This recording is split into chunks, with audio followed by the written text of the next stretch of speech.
Good morning students. BSc BEd part third में जो अपना आज का जो नया टॉपिक है वो पॉलिनेशन से संबंधित है, जो कि यूनिट थर्ड का भाग है। आपकी जो सेकंड बुक में यूनिट जो थर्ड लगती है उसका भाग है पॉलिनेशन। इस पॉलिनेशन की प्रक्रिया में अगर हम देखें तो आपको जो आपकी जो एम्ब्रियोलॉजी की जो सेकेंड ईयर की जो बुक है उस बुक में आपको पॉलिनेशन का टॉपिक नहीं मिलेगा। तो इस वजह से क्या है कि मैं जो पॉलिनेशन की आपको पॉलिनेशन और इसके टाइप्स के बारे में जो भी बात बताऊंगा तो उसके संदर्भ में मैं कुछ यहाँ पर पॉइंट्स लिखूंगा, ठीक है। वो पॉइंट्स आप वीडियो देख करके अपनी नोटबुक में भी नोट कर सकते हैं, क्योंकि एम्ब्रियोलॉजी वाली बुक में ये पॉलिनेशन का टॉपिक आपके नहीं है। तो इम्पोर्टेंट टॉपिक है पॉलिनेशन एक्चुअली होता क्या है, इसके बारे में हम डिस्कस करेंगे और पॉलिनेशन के टाइप्स करेंगे और टाइप्स के बाद में पॉलिनेशन का कारण क्या होता है और कौन से प्लांट्स में पॉलिनेशन पाया जाता है, इसके बारे में आज हम इसकी डिटेल स्टडी करते हैं। तो सबसे पहले पॉलिनेशन की हम डेफिनेशंस करते हैं कि पॉलिनेशन एक्चुअली होता क्या है। ध्यान में रखना कि पॉलिनेशन की प्रक्रिया जो परागण की जो प्रक्रिया होती है वो केवल जिम्नोस्पर्म और एंजियोस्पर्म पादपों में ही पाई जाती है। अन्य पादपों जैसे कि निम्न स्तर के टेडोफाइट्स हैं, ब्रायोफाइट्स हैं, उनमें पॉलिनेशन की प्रक्रिया होती है वो नहीं पाई जाती है।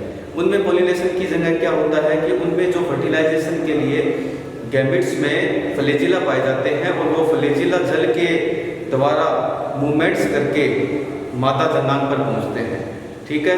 लेकिन अगर हम बात करें एंजियोस्पर्म में और जिम्नोस्पर्म में तो उनमें ही पॉलिनेशन की प्रक्रिया देखने को मिलती है।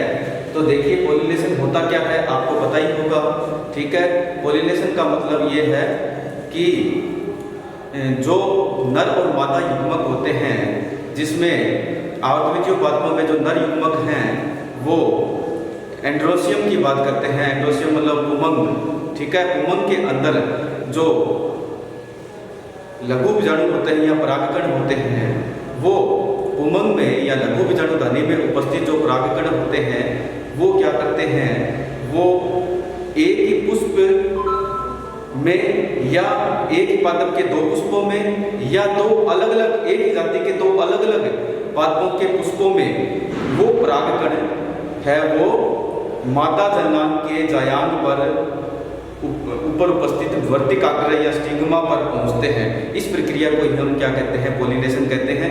दोबारा देख लीजिएगा कि पॉलिनेशन का मतलब क्या होता है कि नर जनांग जो उमंग होता है उस उमंग या लघु बीजाणुधनी के अंदर उपस्थित जो एकल नर युग्मक है ये परागण की क्रिया के द्वारा मादा जनांग जायांग की स्टिग्मा पर जो पहुंचने की प्रक्रिया है इसे हम पॉलिनेशन कहते हैं।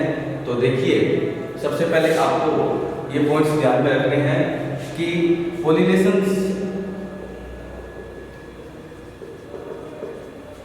जो होता है अकरिंग मतलब एंजियोस्पर्म एंड जिम्नोस्पर्म।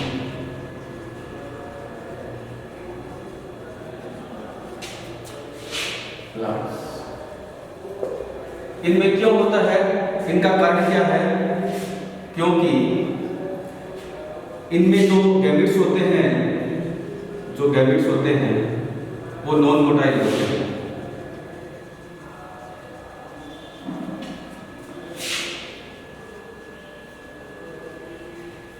ठीक है।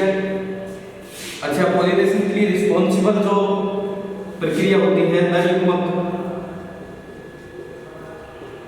के रूप में इसमें परागकण पाए जाते हैं।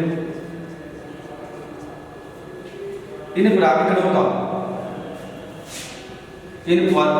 का पोलन ग्रेन का मादा जनांग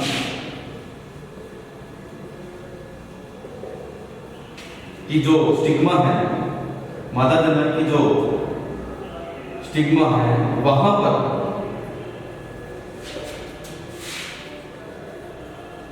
स्टिग्मा पर पहुंचना। तो देखिए स्टूडेंट्स कि यहाँ पर पॉलिनेशन का मतलब ये होता है कि लघु बीजाणुधनी में उपस्थित जो परागकणों का मादा जननांग जो गाइनोसियम होता है, उस गाइनोसियम के ऊपर बचे स्टिग्मा पर पहुंचना ही पॉलिनेशन कहलाता है। ठीक है। अब आपको एक बात यहाँ पे जरूर ध्यान में रखनी है कि यहाँ पर जैसे पॉलिनेशंस के हम टाइप्स पढ़ेंगे, उस टाइप्स को पढ़ने से पहले आपको एक चीज यहाँ पे इम्पोर्टेंट ये ध्यान रखनी है कि जो परागकण होते हैं वो मादा जननांग में जब पहुंचते हैं तो कितने कोशिकीय होते हैं। तो अगर हम बात करें कि 60% जो एंजियोस्पर्म होते हैं, 60% एंजियोस्पर्म होते हैं, उन 60% एंजियोस्पर्म प्लांट्स में जो परागकण होते हैं वो 2 कोशिकीय होते हैं, 2 सेल्स युक्त होते हैं।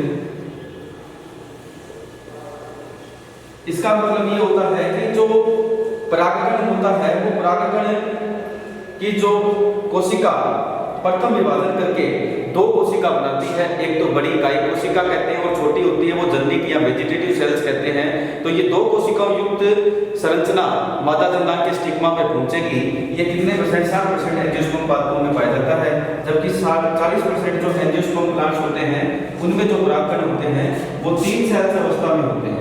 3 सेल्स अवस्था का मतलब ये होता है कि मैंने आपको development of the male gametophyte में अच्छे से बताया है कि जब बड़ी इकाई कोशिका होती है और छोटी जो जनरेटिव सेल्स होती है, तो छोटी जनरेटिव सेल्स होती है वो पॉलिनेशन से पहले ही 40% एंजियोस्पर्म पादपों में विभाजित हो जाती है और 2 मेल गैमेट्स बनाती है। तो 2 मेल गैमेट्स और एक इकाई कोशिका युक्त जो परागकण होते हैं वो मादा जननांग की स्टिग्मा पे पहुंचते हैं, जो कि 3 कोशिकीय होते हैं। तो यहाँ पे आपको ध्यान रखना है कि 40% एंजियोस्पर्म पादपों में 3 कोशिकीय परागकण होता है, वो मादा जननांग की स्टिग्मा पे पहुंचता है। और जबकि 60% में क्या होता है कि यहाँ पर जनरेटिव सेल विभाजित ना होकर के 2 कोशिकीय वेजिटेटिव और इकाई कोशिकाओं के रूप में ही स्टिग्मा पे पहुंचती है और पॉलिनेशन की प्रक्रिया करती है। तो नॉर्मल रूप से हम पॉलिनेशन का यहाँ पे परिचय कर चुके हैं कि पॉलिनेशन का मतलब होता है कि परागकणों का आवर्तवीजी पादपों में परागकणों का 2 कोशिकीय या 3 कोशिकाओं युक्त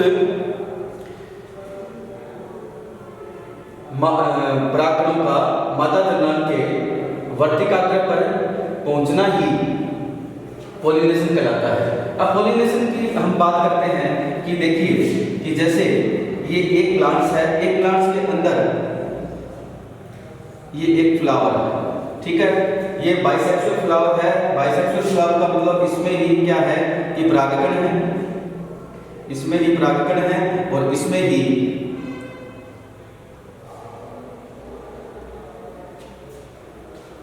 मादा जननांग, मतलब नर और मादा जननांग जब एक में होते हैं, ठीक है, एक पुष्प में, तो ये प्रथम प्रकार का पॉलिनेशन है। और इस प्रकार के पॉलिनेशन में क्या होता है कि एक ही पादप के एक ही पुष्प में उपस्थित परागकणों का उसी पुष्प में उपस्थित मादा जननांग पे जाना जो कहलाता है उसे सेल्फ पॉलिनेशन कहते हैं। इस प्रक्रिया को हम क्या कहते हैं? सेल्फ पॉलिनेशन कहते हैं। और दूसरी प्रक्रिया में क्या होता है कि एक ही पादप होगा लेकिन जो फ्लावर होंगे 2 अलग अलग होंगे। तो 2 अलग अलग फ्लावर होते हैं, तो इस वजह से क्या होता है कि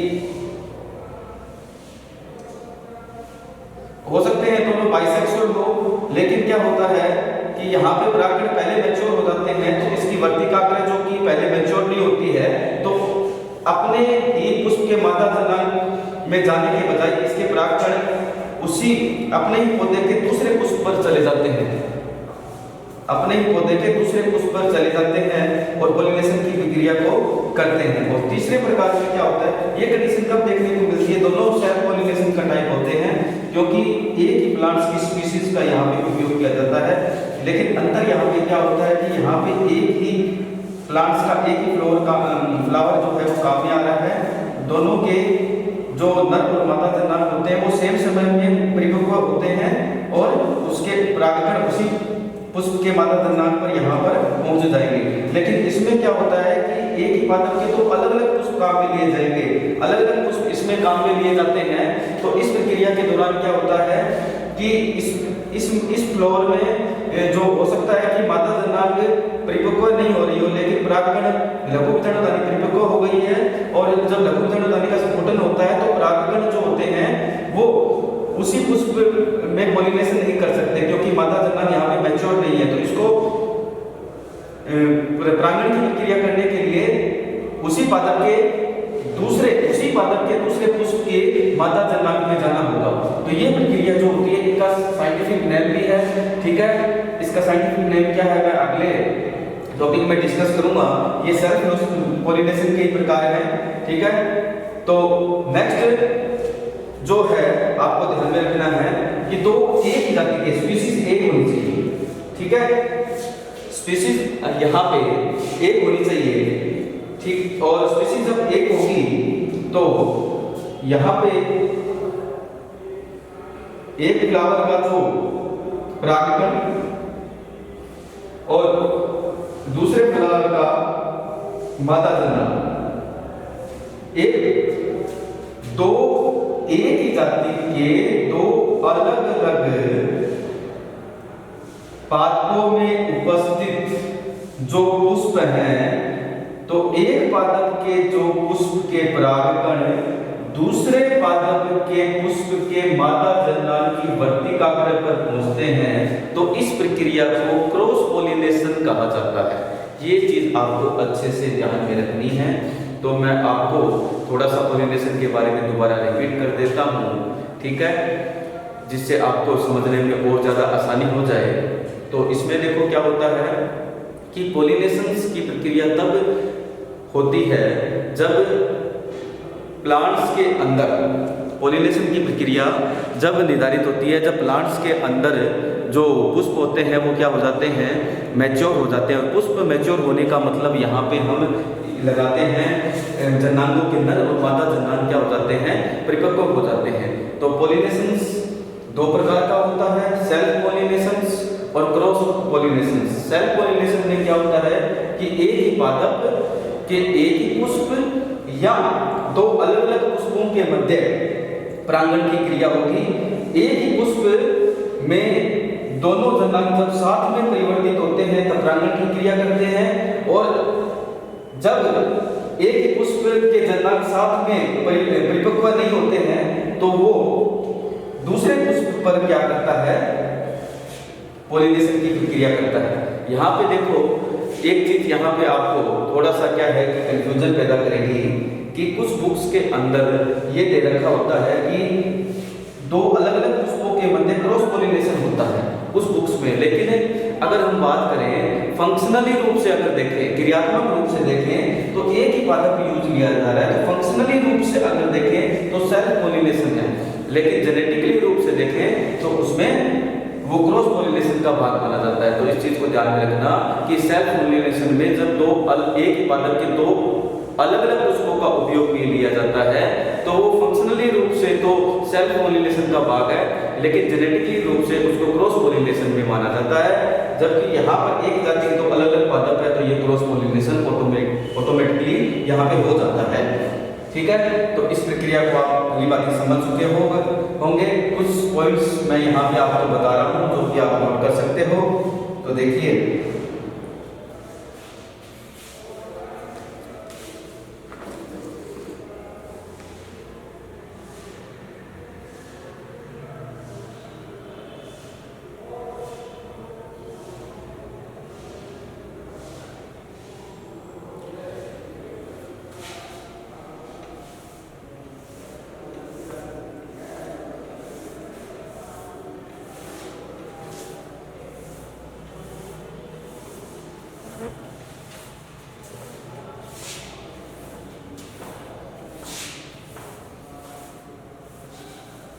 पॉलिनेशन के लिए कुछ पॉइंट्स यहाँ पे मैं आपको नोट करवा रहा हूँ।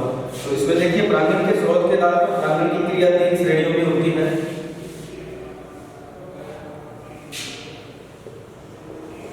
परागकण के स्रोत के आधार पर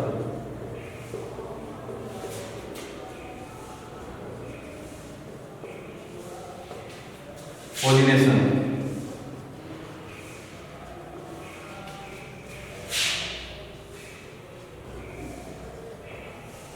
तीन प्रकार का होता है। देखो डेफिनेशन तो आपको अच्छे से मालूम हो गई होगी, आपके सिलेबस के अंदर डायरेक्ट दे रखा है पॉलिनेशन का टाइप। तो पॉलिनेशन की टाइप की बात करें तो परागण के स्रोत के आधार पर पॉलिनेशन होता है, वो 3 प्रकार का होता है। तो फर्स्ट यहाँ पे आप नोट कर लीजिएगा, फर्स्ट की बात करें तो उसे हम कहते हैं ऑटोगैमी, स्वयुग्मन स्वपरागण। ऑटोगैमी, इसको स्वपरागण या इसका नाम स्वयुग्मन होता है। ऑटोगैमी का मतलब यहाँ पे क्या होता है? ऑटोगैमी का मतलब ये है कि इस प्रकार के पॉलिनेशन में एक ही पादप के एक ही पुष्प का उपयोग में लिया जाता है।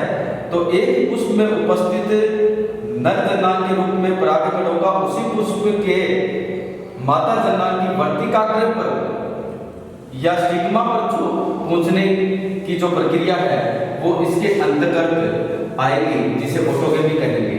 ठीक है, तो देखिए इसमें क्या होगा कि ये फ्लावर है और इस फ्लावर में यहाँ पर हम परागकण की बात करते हैं, तो यहाँ पे ये परागकण हो गया। परागकण या 2 कोशिकीय होगा या 3 कोशिकीय होगा, और मादा जन्नांग ये हो गई मादा जन्नांग। दोनों में क्या होता है कि ये परागकण यहाँ से इसके स्टिग्मा पे जाएगा।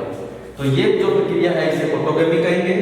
ठीक है, तो यहाँ पे आप जो मेरे द्वारा यहाँ पे डेफिनेशन बताई गई है उसको आप नोट्स में नोट भी कर सकते हो। और दूसरी जो प्रक्रिया है, दूसरी प्रक्रिया को जो कि आपके मोस्ट इंपोर्टेंट है, सहजाति पुष्पीय परागण या जिटोनोमी,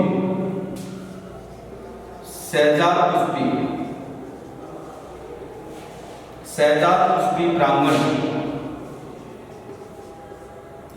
या इसको हम जिटोनोमी कहते हैं, जिटोनोगैमी कहते हैं, सहजात पुष्पीय परागण या जिटोनोगैमी कहते हैं। इस प्रक्रिया के क्षेत्र में क्या होता है, मैंने आपको अच्छे से आपको ये बताया है कि इस प्रक्रिया के अंदर ये सेल्फ पॉलिनेशन का ही प्रकार माना जाता है, लेकिन ये दोनों प्रकार किसमें आते हैं? सेल्फ पॉलिनेशन में आते हैं।